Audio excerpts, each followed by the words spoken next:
Hello dear students, again welcome back to your physics class. This is your fourth lecture of class 8 physics chapter 1 matter. In previous lecture we have discussed about the change of state using the kinetic theory, where we discussed the three processes which are melting or fusion, boiling or vaporization, and the last one which is the condensation. Now in today's lecture we are going to discuss the remaining three processes which are freezing, deposition and the sublimation. So let's start our today's lecture. So here the very first topic of today's lecture is the freezing. So आज हम बात करते हैं simply यहाँ पे freezing की. So what is freezing? Freezing होता क्या है, किस तरह से यहाँ पे हमारी जो स्टेट्स है मैटर की वो चेंज होगी. So dear students, freezing means solidification. freezing means क्या होगा, सिंपली solidification. it means यहाँ पे क्या होगा, जो हमारा स्टेट होगी सिंपली या फिर जो हमारा मैटर या सब्सटेंस होगा वो सॉलिड हो जाएगा, सोलिडिफाई हो जाएगा, यानी कि इसका सोलिडिफिकेशन हो जाएगा. सो इट मीन्स हमारे पास यहाँ पे क्या होगा, लिक्विड स्टेट जो है मैटर की या जो सब्सटेंस लिक्विड स्टेट में होंगे वो सिंपली किस में चेंज हो जाएंगे, वो सिंपली सॉलिड स्टेट में चेंज हो जाएंगे. Now let's discuss how can we simply change the liquid state of matter into solid state. So dear students, when water freezes, जब कभी भी water क्या होगा, फ्रीज होगा to form ice. किस में फॉर्म हो जाएगा, वो आइस में फॉर्म हो जाएगा. सो आपने देखा होगा घर में आपके फ्रिज होते हैं. सो वहां पे फ्रीजर में आप क्या करते हो, सिंपली वाटर को रखते हो simply, and then after some time जो वाटर है वो किस में कन्वर्ट हो जाता है, वो वाटर हमारा आइस में कन्वर्ट हो जाता है. Now then there is a change from liquid state to solid state. So वहां पे क्या हो रहा है, देखिए वाटर जो है लिक्विड स्टेट में था, सो वो सिंपली किस में चेंज हो रहा है, वो सिंपली हमारा सॉलिड स्टेट में चेंज हो रहा है. दैट्स व्हाई वी सिंपली से freezing is the solidification. Freezing क्या होगा हमारा, वहां पे फ्रीजिंग हमारा सॉलिडिफिकेशन हो जाएगा. Now freezing is the reverse process of melting. Now जो मेल्टिंग में होता है उसका अपोजिट कहां पे होता है, फ्रीजिंग में होता है. मेल्टिंग में क्या होता था हमारा, मेल्टिंग में सिंपली जो सॉलिड है वो लिक्विड में कन्वर्ट होता था. वेरेस अगर हम बात करते हैं यहाँ पे फ्रीजिंग की, तो फ्रीजिंग में क्या होगा, वो लिक्विड अगेन किस में कन्वर्ट हो जाएगा, किस में चेंज हो जाएगा, सॉलिड में चेंज हो जाएगा. So that's why we simply say that freezing is the reverse process of melting. So it's very important point here, because यहां से आपका डायरेक्ट क्वेश्चन आता है. Now moving on to the next point. So the freezing point of a liquid is the same as the melting point of its solid form. So freezing क्या है, reverse process है melting की. It means जो freezing point होगा किसी भी liquid का वो सेम होगा, किसके सेम होगा, जो मेल्टिंग पॉइंट होगा उसी के किसका, सॉलिड का. सो लाइक दैट अगर मैं यहाँ पे एग्जांपल की बात करता हूं, the melting point of ice is 0 degree Celsius. So अभी हमने प्रीवियस लेक्चर के अंदर स्टडी किया था कि जो आइस होती है, आइस का जो मेल्टिंग पॉइंट होता है वो हमारा 0 डिग्री सेल्सियस होता है. नाउ अब अगर हम आइस के फ्रीजिंग पॉइंट की बात करें, सो फ्रीजिंग क्या होगा, मेल्टिंग का उल्टा है, रिवर्स है. It means The freezing point of water is also 0 degree Celsius. So उसका फ्रीजिंग पॉइंट भी क्या हो जाएगा, हमारा 0 डिग्री सेल्सियस हो जाएगा. सो बहुत ही इंपॉर्टेंट यहाँ पे ये पॉइंट है, बिकॉज यहाँ से डायरेक्ट क्वेश्चन भी आ सकता है. सिंपली आपसे पूछा जाता है the melting point of ice is 0 degree Celsius.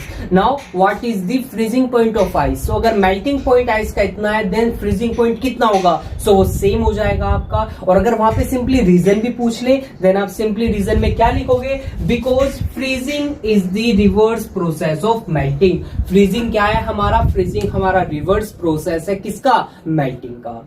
So that's why the melting point and the freezing point of substances are same. Now अब फ्रीजिंग में होगा क्या, सिंपली यहाँ पे, so a change of state from liquid to solid occurs during the freezing. So freezing में क्या होगा, simply एक लिक्विड स्टेट किसमें चेंज हो जाएगी, एक सॉलिड स्टेट में चेंज हो जाएगी. सो यहां से भी आपका क्वेश्चन बन सकता है, what happens during freezing. Freezing के दौरान क्या होगा सिंपली, सो फ्रीजिंग के दौरान क्या होगा, सिंपली आप लिख दोगे वहां पे, a change of state from liquid to solid occurs during the process of freezing और during the freezing. Now moving on to the next point. So When a liquid is cooled, जब कभी भी हम किसी लिक्विड को cool करेंगे, अब cool कैसे करेंगे, बाय lowering its temperature, उसके टेम्परेचर को क्या करके, सिंपली लो करके. its particles lose energy due to which they move slowly. अब देखिए लिक्विड स्टेट है, सो लिक्विड स्टेट में हमने स्टडी किया है, वहां पे पार्टिकल्स के पास एनर्जी होगी, सो that's why they simply move करेंगे, वो मोशन में होंगे। सो जैसे हम वहां पे कूल करेंगे, उनका टेम्परेचर लो करेंगे, देन उसके जो पार्टिकल्स होंगे वो किसको लूज करेंगे, काइनेटिक एनर्जी को लूज करेंगे, और that's why after losing the kinetic energy they slow down, so वो क्या हो जाएंगे, वहां पे स्लो हो जाएंगे। Then if the liquid is cooled enough, अगर हम उस लिक्विड को कितना कूल कर दे, इतना कूल कर दे कि उसका क्या आ जाए, up to its freezing point, उसके फ्रीजिंग पॉइंट तक अगर हम उसको कूल कर दे, then after which its each particle stops moving and vibrates about a fixed position. So अगर हम उस लिक्विड को उसके फ्रीजिंग पॉइंट तक हम कूल कर देंगे, देन सिंपली उसके पार्टिकल्स क्या करना स्टार्ट कर देंगे, मोशन वहां पे बंद हो जाएगा बिल्कुल, और वो सिंपली फिक्स्ड पोजीशंस पे वाइब्रेट करना स्टार्ट कर देंगे। Then at this stage the liquid freezes and becomes a solid, और इस स्टेज पे क्या हो जाएगा, लिक्विड हमारा फ्रीज हो जाएगा और किसमें कन्वर्ट हो जाएगा, सॉलिड में कन्वर्ट हो जाएगा। यानी कि जो पार्टिकल्स थे स्लो डाउन होने की वजह से उनके बीच में क्या आ गया, वहां पे सिंपली उनमें अट्रैक्शन बढ़ गया, वो एक दूसरे के क्लोज आ गए, उन्होंने ग्रुप्स बना लिए, वहां पे फोर्स ऑफ अट्रैक्शन इंक्रीज कर गई, सो दैट्स व्हाई वो लिक्विड किसमें कन्वर्ट हो गया, हमारा वो लिक्विड हमारा सॉलिड में कन्वर्ट हो गया। Now the state of matter, now after observing all these things, so इन सभी चीजों को ऑब्जर्व करने के बाद, कंसेप्ट को स्टडी करने के बाद, मीन्स हमने मेल्टिंग पढ़ा प्रीवियस लेक्चर के अंदर, हमने बॉइलिंग को पढ़ा, देन आफ्टर विच हमने कंडेंसेशन को पढ़ा, और आज के लेक्चर के अंदर हमने सिंपली किसको डिस्कस किया, फ्रीजिंग को डिस्कस किया। Now after observing all these 4 processes we can simply conclude that the state of matter can be changed by changing the temperature. So after observing all these 4 processes, हम simply बोल सकते हैं कि हम matter की state में change कर सकते हैं, बट कब चेंज कर सकते हैं, by changing its temperature, अगर हम उसके टेम्परेचर को क्या कर रहे हैं, चेंज कर रहे हैं, फ्रॉम बाय हीटिंग और कूलिंग, क्या करके, हीटिंग करके या फिर कूलिंग करके, मीन्स या तो टेम्परेचर को इंक्रीज करके या फिर टेम्परेचर को डिक्रीज करके। Now let's take an example here, so like that when a solid is heated, जब कभी भी हम किसी सॉलिड को हीट करेंगे, देन वो मेल्ट होके किसको बना लेगा, लिक्विड को बना लेगा, एंड अगेन अगर हम उस लिक्विड को क्या करेंगे, हीट करेंगे, देन वो सिंपली क्या होके, बॉइल होके वो वेपर्स बना लेगा। नाउ अब अगर हम उस वेपर्स को क्या करेंगे, कूल करेंगे, देन उसके पार्टिकल्स क्या करेंगे, उसके पार्टिकल्स काइनेटिक एनर्जी को लूज करके एक दूसरे के क्लोज आके अट्रैक्शन ऑफ फोर्स को वहां पे इंक्रीज करके देन वो वापस लिक्विड को बना लेंगे, एंड अगेन अगर हम उस लिक्विड को कूल करेंगे, देन वो लिक्विड सोलिडिफाइज हो जाएगा, मींस वो जितने भी काइनेटिक एनर्जी होगी इन पार्टिकल्स के पास वो सभी लूज करके क्या हो जाएंगे, वो सिंपली एक साथ क्या हो जाएंगे, सिंपली अट्रैक्ट हो जाएंगे और अगेन किसको बना लेंगे, सॉलिड को बना लेंगे। सो दैट्स व्हाई अगर आपसे सिंपली क्वेश्चन पूछा जाए how can we convert a state of matter to another, so आप सिंपली लिखोगे a state of matter can be converted to another state by changing its temperature, it means by heating और cooling. For example like that, आप यहाँ पे एक example दे सकते हो, सो सिंपली आप स्टेटमेंट भी दे सकते हो या फिर कोई एक एप्रोप्रिएट एग्जांपल भी दे सकते हो, like that of water, ice and vapour, so इनका भी आप वहां पे एक एग्जांपल दे सकते हो। So dear students, I hope आपको यहाँ पे फ्रीजिंग अच्छे से समझ में आ गया है। नाउ अब हम मूव करते हैं नेक्स्ट टॉपिक पे। Now moving on to the 5th process which is sublimation. So हम 5th प्रोसेस की बात करते हैं and the 5th process is the sublimation. Now dear students, अब सब्लिमेशन में होता क्या है सिंपली यहाँ पे, सो सब्लिमेशन में यहाँ पे जो चेंज होगा सिंपली हमारा क्या होगा, सिंपली सॉलिड से डायरेक्टली कहां पे हो जाएगा, गैस में हो जाएगा, मींस यहाँ पे लिक्विड स्टेट में वो नहीं जाएंगे, सिंपली सॉलिड से कहां पे चले जाएगा, सब्सटेंस हमारा गैसेस स्टेट पे चला जाएगा। सो डायरेक्टली कन्वर्जन हो रहा है यहाँ पे हमारे किसका, सॉलिड का, किसमें, गैसियस स्टेट में। So let's discuss about this process here. So dear students, the process of directly changing from the solid to the gaseous state is known as the sublimation. So वो process जहां पे जो हमारा substance है वो directly change हो रहा है सॉलिड स्टेट से गैसियस स्टेट में, इज कॉल्ड सब्लिमेशन। सो इस प्रोसेस को हम क्या बोलेंगे, सब्लिमेशन बोलेंगे।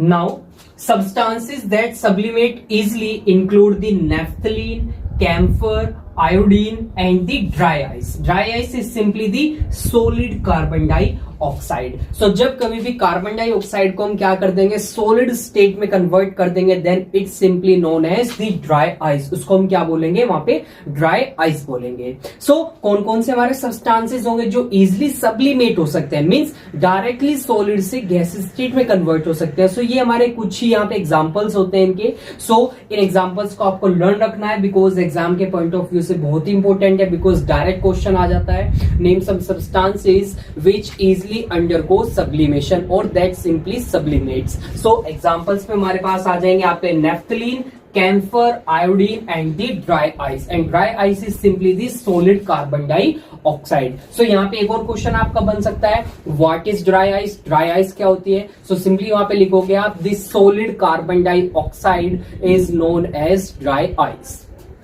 Now when these solids are heated, जब कभी भी हम इन सॉलिड्स को मींस नेफ्थलीन को, कैम्फर को, आयोडीन को या फिर ड्राई आइस को हम इनको हीट करेंगे, then simply their particles move so quickly that they separate completely to form vapour और गैस. सो जैसे हम इनको क्या करेंगे, इन सब्सटेंसेस को हीट करेंगे, देन इनके जो पार्टिकल्स हैं वो बहुत ही क्विकली एक दूसरे से दूर हो जाएंगे और जिसकी वजह से डायरेक्टली किस में कन्वर्ट हो जाएंगे, ये गैस स्टेट में कन्वर्ट हो जाएंगे. वेरेज अगर जैसे मैं सिंपली यहाँ पे बात करता हूं वाटर की, सो सपोज हमारा वाटर क्या है, आइस स्टेट में यानी कि सॉलिड स्टेट में. जैसे हम हीट करेंगे तो धीरे धीरे वो किस में कन्वर्ट होगा, लिक्विड में कन्वर्ट होगा.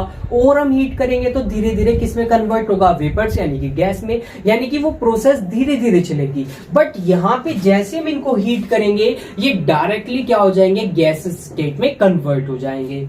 And when this vapor or gas is cooled, these particles slow down so quickly that they become fixed and form a solid. Now again अगर हम इस प्रोसेस को रिवर्स कर दे, पहले तो हमने क्या किया, यहाँ पे इनको हीट किया, हीट करते पार्टिकल्स मूव सो क्विकली, एक दूसरे से इतनी तेजी से दूर होंगे कि वो डायरेक्टली गैस स्टेट में कन्वर्ट हो जाएंगे. नाउ अगर अब हम उन वेपर्स को या उन गैस को कूल करेंगे, सो वो कूल इतनी तेजी से होंगे कि वो एकदम से क्या हो जाएंगे, एक दूसरे के क्लोज आ जाएंगे और फिक्स्ड पोजीशंस को गेन कर लेंगे और किसको फॉर्म कर लेंगे, एक सॉलिड को फॉर्म कर लेंगे. सो इस तरह से हमारी क्या होती है, यहाँ पे सब्लिमेशन की प्रोसेस होती है. सो जैसे कि यहाँ पे क्वेश्चन आपका सिंपली बन सकता है, what happens in the process of sublimation. Sublimation की प्रोसेस में होता क्या है, explain with the help of an example. So simply आपका क्या आंसर होगा वहां पे, सिंपली आपका क्या आंसर होगा वहां पे, in the process of sublimation when we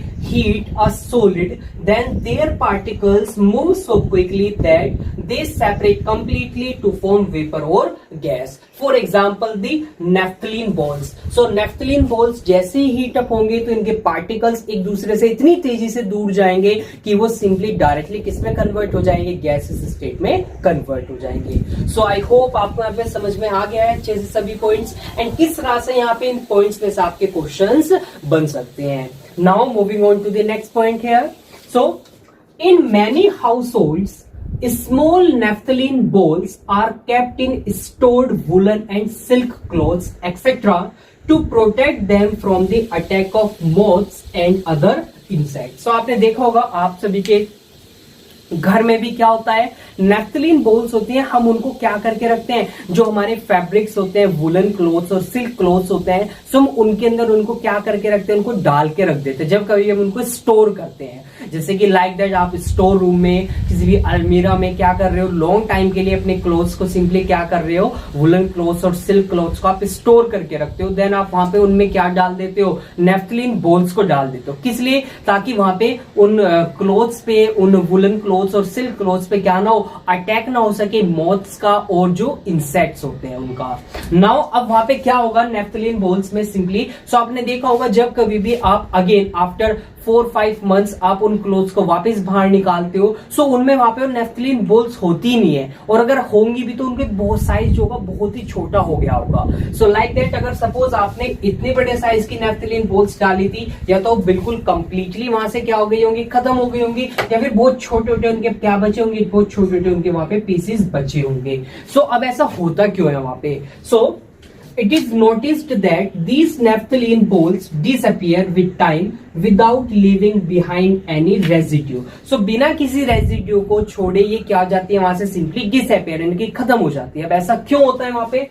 This is because naphthalene balls undergo sublimation. Because naphthalene balls क्या हो जाती है, वहां पे sublimate हो जाती है. sublimation की प्रोसेस को शो करती है. And naphthalene balls keep on forming naphthalene vapors slowly which disappear into the air. So अब देखिए आपने क्लोथ्स को उनको जो स्टोर के रखा था वहां पे सिंपली वहां पे एयर तो प्रेजेंट थी. अब नेफ्थलीन बॉल्स धीरे धीरे क्या होती है, वहां पे धीरे धीरे वो नेफ्थलीन वेपर्स में कन्वर्ट होती हैं और जो एयर वहां पे प्रेजेंट होती है उसमें सिंपली क्या हो जाती है, वो डिसअपियर हो जाती है. So that's why after some time naphthalene balls वहां पे आपको नहीं मिलती है विदाउट फॉर्मिंग एनी रेजिड्यू. ना ही उनका कोई वहां पे क्या मिलता है, आपको रेजिड्यू मिलता है. So dear students, this is the process of the sublimation. So ये हमारे यहाँ पे फिफ्थ प्रोसेस थी सब्लिमेशन की. सो आई होप आपको अच्छे से यहाँ पे समझ में आ गई है ये प्रोसेस. एंड इस प्रोसेस में जो भी हमारे यहाँ पे जनरल पॉइंट्स थे और किस तरह से आपके यहाँ पे क्वेश्चन बन सकते हैं. सो यहाँ से भी क्वेश्चन आपका बन सकता है, नेफ्थलीन में से भी. सो सिंपली क्वेश्चन बन सकता है यहाँ पे, why naphthalene balls disappear without forming any residue after some time when we store these balls in the clothes, woolen clothes or silk clothes. So give reason. So reason वहां पे क्या लिखोगे, simply this is because naphthalene balls undergo sublimation. The naphthalene balls keep on forming naphthalene vapors slowly which disappear into the air. So like that you can simply give answer to any of the questions formed from this topic. So now moving on to the last topic of the chapter and the last process of conversion of states of matter, which is the deposition. Now dear students, let's discuss about the last process which is the deposition. So last process की बात करते हैं. So simply deposition क्या होगा, deposition हमारा reverse process होता है sublimation का. सबलिमेशन में सिंपली क्या होता है, एक सॉलिड डायरेक्टली कन्वर्ट होता है गैस में. नाउ डिपोजिशन में क्या होगा, एक गैस डायरेक्टली कन्वर्ट हो जाएगी किसमें, सॉलिड में. So let's discuss about the deposition. So in the deposition is the reverse of the process of sublimation. So deposition क्या होगा, यहाँ पे ये हमारा रिवर्स हो जाएगा sublimation का. Here a gas solidifies directly without going through the liquid stage when it undergoes a reduction of temperature. So यहाँ पे क्या होगा, एक गैस डायरेक्टली चली जाएगी कौन सी स्टेट में, एक सॉलिड स्टेट में विदाउट पासिंग और without going through the liquid state when there is a reduction in the temperature. जैसे ही टेम्परेचर में क्या होगा, हमारा रिडक्शन हो जाएगा. नाउ अब यहाँ पे जो बेस्ट एग्जांपल होगा हमारा डिपोजिशन का is the best example of deposition is the formation of frost. So आपने देखा होगा कब हमारा जो विंटर सीजन होता है, जब कभी भी टेम्परेचर बहुत ही ज्यादा लो हो जाता है, एक्सट्रीम लो कंडीशंस हो जाती है टेम्परेचर की, देन सिंपली वहां पे क्या फॉर्म हो जाता है, हमारा फ्रोस्ट फॉर्म हो जाता है. अब उस केस में होता क्या है, सिंपली जो वो वेपर्स होते हैं, वाटर वेपर्स होते हैं, एयर में प्रेजेंट होते हैं. सो जैसे ही टेम्परेचर में रिडक्शन होगा वो वाटर वेपर्स डायरेक्टली क्या हो जाएंगे, वो सॉलिड स्टेट यानी कि डायरेक्टली वो फ्रोज हो जाएंगे और वहां पे क्या फॉर्म करेंगे, वो फ्रोस्ट को फॉर्म करेंगे. So dear students, this is the sixth and the last process which is the deposition. So I hope आपको यहाँ पे सभी प्रोसेस समझ में आ गई है. सो लेक्चर नंबर 3 के अंदर हमने मेल्टिंग या फिर फ्यूजन जो नेम था हमारा उसको हमने स्टडी किया था. मेल्टिंग में क्या होता था, सिंपली एक सॉलिड किस में मेल्ट होता था, लिक्विड में मेल्ट होता था एट मेल्टिंग पॉइंट, एक फिक्स टेम्परेचर के पॉइंट पे जिसको मेल्टिंग पॉइंट बोलते हैं. देन आफ्टर विच हमने बॉइलिंग और वेपराइजेशन को स्टडी किया. अब वहां पे क्या होता है, एक लिक्विड किस में कन्वर्ट होता है, सिंपली गैस में कन्वर्ट होता है एट अ फिक्स्ड टेम्परेचर और उस फिक्स टेम्परेचर को हमने क्या बोला था, उसको हमने बोला था boiling point. Then after which हमने स्टडी किया था कंडेंसेशन. नाउ कंडेंसेशन में क्या होता है, एक गैस किसमें कन्वर्ट होती है, लिक्विड में कन्वर्ट होती है, सिंपली कंडेंस होके. एंड देन आफ्टर विच हमने आज के इस लेक्चर के अंदर लेक्चर नंबर 4 में हमने स्टडी किसको किया, हमने सिंपली यहाँ पे स्टडी किया फ्रीजिंग को. फ्रीजिंग में क्या होता है, एक लिक्विड किसमें कन्वर्ट होता है, सॉलिड में कन्वर्ट होता है एट अ फिक्स टेम्परेचर, जो क्या था हमारा फ्रीजिंग पॉइंट था. और freezing is the reverse of melting. So melting point जो होगा हमारा सॉलिड का, वो ही उसी लिक्विड का क्या हो जाएगा, वहां पे फ्रीजिंग पॉइंट हो जाएगा. जाएगा। देन आफ्टर विच हमने स्टडी किया सब्लिमेशन को। सब्लिमेशन में क्या होता है, सिंपली सब्लिमेशन में हमारा एक सॉलिड डायरेक्टली कन्वर्ट हो जाता है गैस में। एंड देन आफ्टर विच हमने पढ़ा डिपोजिशन। डिपोजिशन रिवर्स प्रोसेस होती है सब्लिमेशन की। यहाँ पे एक गैस जैसे ही कूल हो गया, रिडक्शन होगा टेम्परेचर में, वो डायरेक्टली सॉलिड में कन्वर्ट हो जाएगी। सो आई होप आपको यहाँ पे सभी प्रोसेस अच्छे समझ में आ गए हैं। नाउ अब हम with the help of a flow chart, एक फ्लो चार्ट के हेल्प से इन सभी 6 प्रोसेसेस को स्टडी करेंगे अगेन और देखेंगे किस तरह से यहाँ पे हमारा इंटर कन्वर्जन होता है between these 3 states of matter. So हमारे पास यहाँ पे गैसेस स्टेट है। गैस स्टेट के पार्टिकल्स को मैंने रिप्रेजेंट किया हुआ है। सो लाइक दैट यहाँ पे पार्टिकल्स एक दूसरे से सेपरेट रहते हैं, अलग रहते हैं, और यहाँ पे क्या होता है, जो फोर्स ऑफ अट्रैक्शन होती है सबसे मिनिमम या फिर नेग्लिजिबल होती है, एंड जो यहाँ पे मोशन होगा पार्टिकल्स का वो सबसे ज्यादा मैक्सिमम हो जाएगा। नाउ नेक्स्ट हमारे पास यहाँ पे लिक्विड स्टेट है। लिक्विड स्टेट के पार्टिकल्स को मैंने रिप्रेजेंट किया हुआ है। सो लिक्विड स्टेट के पार्टिकल्स क्या करते हैं, सिंपली स्मॉल ग्रुप्स बनाते हैं पार्टिकल्स के। इनके पास एक कुछ अमाउंट में फोर्स ऑफ अट्रैक्शन भी होती है और ये कंटिन्यूअस क्या रहते हैं, हमारे मोशन में रहते हैं। नाउ अब हम बात करते हैं सॉलिड स्टेट की। सॉलिड स्टेट के जो पार्टिकल्स होते हैं वो क्या होते हैं, हमारे उनकी फिक्स्ड पोजीशन होती है। So as you can see here, यहाँ पे सभी पार्टिकल्स अपनी फिक्स पोजीशन पे है। यहाँ पे जो फोर्स ऑफ अट्रैक्शन होगी वो सबसे ज्यादा होगी, मैक्सिमम होगी, एंड सिंपली यहाँ पे जो मोशन होगा वो बिल्कुल वहां पे खत्म हो जाएगा। सिंपली यहाँ पे पार्टिकल्स क्या करेंगे, अपनी फिक्स पोजीशन पे सिर्फ वाइब्रेट ही करेंगे। नाउ अब हम देखते हैं यहाँ पे किस तरह से कन्वर्जन होगा। सो लाइक दैट अगर हमारे पास यहाँ पे क्या है, गैस है, एक गैसेस स्टेट है। सो यहाँ पे क्या होगा, इसका टेम्परेचर सबसे ज्यादा हाई होगा। सो जैसे हम इसको क्या करेंगे, जैसे हम इसको कूल करेंगे, देन कूल करते ही सिंपली ये गैस क्या हो जाएगी, हमारी कंडेंस हो जाएगी, और कंडेंस होकर किसको बना लेगी, लिक्विड को बना लेगी यहाँ पे। देन आफ्टर विच अब लिक्विड फॉर्म हो गया हमारा यहाँ पे। सो गैस से लिक्विड के फॉर्मेशन को क्या बोलेंगे, हम सिंपली कंडेंसेशन बोलेंगे। और कंडेंसेशन में क्या होगा, ये ऑलरेडी हम डिटेल में बहुत ही अच्छे से डिस्कस कर चुके हैं। नाउ अब उस लिक्विड को अगर हम अगेन क्या करेंगे, उसका टेम्परेचर लो करेंगे। क्या करेंगे, इसका टेम्परेचर लो करेंगे, देन वो सिंपली सॉलिड में कन्वर्ट हो जाएगा, and this process is known as freezing. इस प्रोसेस को हम क्या बोलेंगे, फ्रीजिंग बोलेंगे। नाउ अब हम मूव करते हैं यहाँ पे, सॉलिड को अगर हम लिक्विड में कन्वर्ट करेंगे, देन हम सिंपली यहाँ पे टेम्परेचर इंक्रीज करेंगे। टेम्परेचर इंक्रीज होगा, सो वो सॉलिड किस में कन्वर्ट हो जाएगा, लिक्विड में, and this process is known as melting. और मेल्टिंग कहां पे होगा, मेल्टिंग पॉइंट पे होगा। फ्रीजिंग कहां पे होगा, फ्रीजिंग पॉइंट पे होगा। नाउ अब हमारा क्या फॉर्म हो गया, यहाँ पे लिक्विड फॉर्म हो गया। नाउ अगर हम इस लिक्विड को अगेन हीट कर दे, देन आफ्टर विच इसको क्या मिलेगी, एनर्जी मिलेगी। सो इसके पार्टिकल्स जो होंगे वो एक दूसरे से क्या हो जाएंगे, सेपरेट हो जाएंगे, और किसको फॉर्म कर लेंगे, गैस को फॉर्म कर लेंगे। And this process is known as boiling और इवेपोरेशन और वेपराइजेशन। नाउ अब हम बात करते हैं, अगर सॉलिड डायरेक्टली गैस में कन्वर्ट हो रहा है, क्या हो रहा है, अगर सॉलिड डायरेक्टली गैस में कन्वर्ट हो रहा है, then this process is known as the sublimation. इस प्रोसेस को हम क्या बोलेंगे, सब्लिमेशन बोलेंगे। And otherwise if a gas directly converts into a solid, then this process is simply known as deposition. इस प्रोसेस को हम सिंपली क्या बोलेंगे, डिपोजिशन बोलेंगे। सो डियर स्टूडेंट्स, ये सिंपली आपका यहाँ पे जो फ्लो चार्ट है बहुत ही इंपॉर्टेंट है ये आपके लिए, बिकॉज जो भी 6 प्रोसेस हमने स्टडी की उनको ये एक शॉर्ट फॉर्म में यहाँ पे क्या कर रहा है, रिप्रेजेंट कर रहा है। सो एग्जाम की पॉइंट ऑफ व्यू से भी ये बहुत ही इंपॉर्टेंट क्वेश्चन है। यहाँ पे क्वेश्चन बन सकता है, यहाँ से सिंपली आपसे पूछा जा सकता है, explain the interconversion of 3 states of matter with the help of a flow chart. Name all the process involve in the interconversion of 3 states. So then simply आपको वहां पे क्या बनाना है, इस चार्ट को, इस फ्लो चार्ट को आपको सिंपली वहां पे ड्रॉ करना है। So dear students, I hope आपको यहाँ पे चैप्टर अच्छे से क्लियर हो गया है, सभी टॉपिक्स आपको क्लियर हो गए हैं नाउ। सो यहाँ पे आपका चैप्टर नंबर 1 कंप्लीट हो जाता है। सो आई होप आपको बहुत ही अच्छे से चैप्टर क्लियर हो गया है। सभी क्वेश्चंस चैप्टर से किस तरह से, किस पॉइंट से क्या क्वेश्चन बन सकता है, क्या लैंग्वेज होगी, वो भी मैं आपको साथ साथ यहाँ पे एक्सप्लेन कर रहा हूँ, एंड आपको किस तरह से वहां पे उसका आंसर देना है वो भी मैं आपको एक्सप्लेन कर रहा हूँ। सो आई होप अब आपको एक्सरसाइज के किसी भी क्वेश्चन में कोई प्रॉब्लम या कोई डाउट नहीं होगा। सो ओके डियर स्टूडेंट्स, आज के इस लेक्चर को हम यहीं पे फिनिश करते हैं, एंड नेक्स्ट लेक्चर में मिलते हैं विद द सेकंड चैप्टर हम स्टार्ट करेंगे। So okay dear students, thanks for joining this lecture, and we will meet again in the next lecture.